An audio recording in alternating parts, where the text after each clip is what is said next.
Greetings everyone and welcome to Coffee Black, where the Voyager adventures continue on YouTube.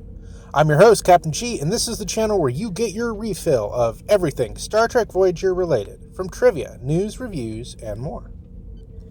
So before I talk about today's topic, I'd like to encourage new viewers to subscribe to the channel, also check us out on X, formerly known as Twitter, and visit our Facebook page for more Voyager content. This video will be my breakdown for Star Trek Prodigy Season 2, Episode 16, Ascension, Part 2. Computer Access File, Episode 16 Alpha, and Enhanced View Screen. So Janeway asks for a damage report, and Tysus confirms they're dead in the water as the enemy fighters head toward Voyager.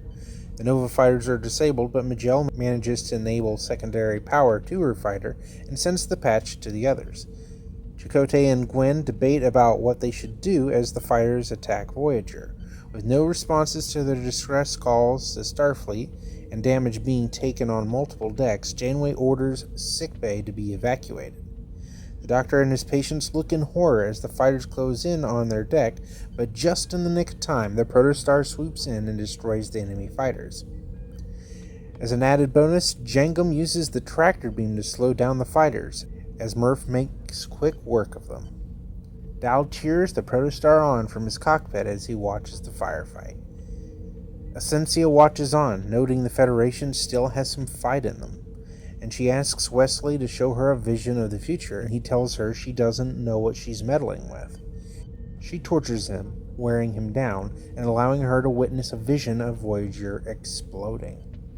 She marvels at the sight of it, and tells her robot to fire a weapon called the Incursor.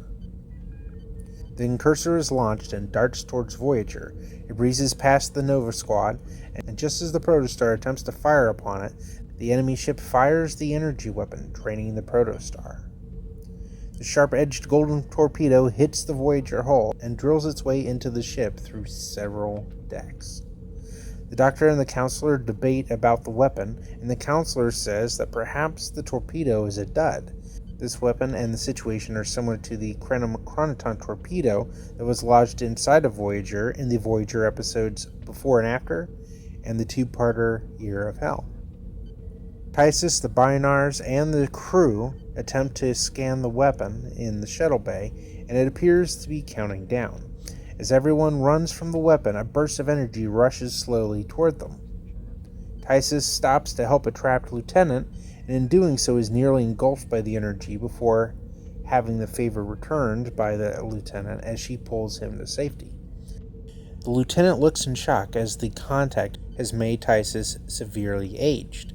Janeway is told that the temporal radiation is spreading and she has containment fields turned on and surrounding the shuttle bay.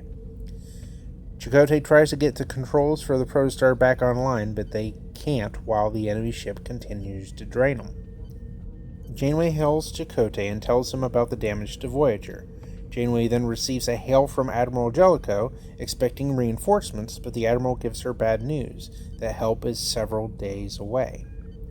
In sickbay, the Doctor analyzes Titus and says instead of dying from radiation, he appears to be dying of old age. The Doctor says he can treat Tysus with Cerebrosion gene therapy for about a week and it should reverse the damage. The treatment is a reference to the natives of Cerebrus 2 and their healing techniques in the TNG episode Too Short a Season. Zero is concerned about the shuttle bay and the weapon, and the Doctor determines that the weapon ages everything around it, and no one could survive because their body would be destroyed.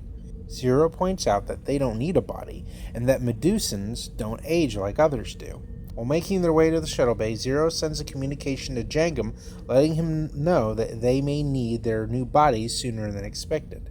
Outside the ship, the Nova Squad still continue to evade the enemy fighters. They attempt to use Starfleet flight patterns, but the fighters anticipate their every move.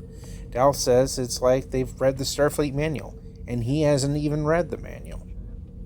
Back on Voyager, Zero enters the shuttle bay and makes their way toward the weapon. They eventually reach the main panel and hail Rock for assistance on how to disable it.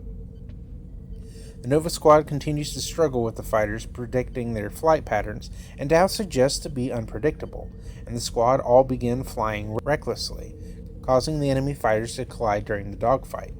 Back on Voyager, Zero struggles with the weapon and says they can't disarm the weapon, but it can be rerouted. The only problem is the weapon will lock onto another Starfleet vessel. Majel says to lock the weapon onto her fighter, and she'll lead the weapon right into the enemy ship. She enlists Dal and the other cadet, and plans on performing the Boothby supernova as a maneuver to distract the weapon. Zero reaches the panel and reroutes the weapon. The Incursor exits Voyager and begins to chase the Nova fighters, and they perform the stunt, and then engage in a jettison maneuver that guides the Incursor into the ship, destroying it, as Janeway watches on. The cadets celebrate in the shuttle bay, and Majel asks where Zero is. Zero arrives in their new body and showcases the sensory input ability of their new containment suit. Janeway and the command crew arrive, and Janeway recognizes the unified effort of the entire crew and reveals that Admiral Jellicoe wants them to remain near Solom, and that their mission isn't over yet. Afterwards, Janeway and Chakotay share a moment after her speech, but both of them are worried about the road ahead. Elsewhere, Essentia is angered by her defeat and takes her frustration out on Wesley. She reveals that despite his attempts to hide information from her, she still learned something very valuable, that Starfleet is spread too thin and will be unable to defend themselves from what she is planning. And there we are. That's the complete breakdown for Ascension Part 2. This was a fun, action-packed ride, and the episode also managed to work in some great character development as well. I'm going to go ahead and rate this episode 9 coffees out of 10. I hope everyone enjoyed the video. If you did, please drop a like to help support the channel and boost our channel's algorithms. And as always, I will see you all in the next breakdown video. Everyone take care, live long and prosper.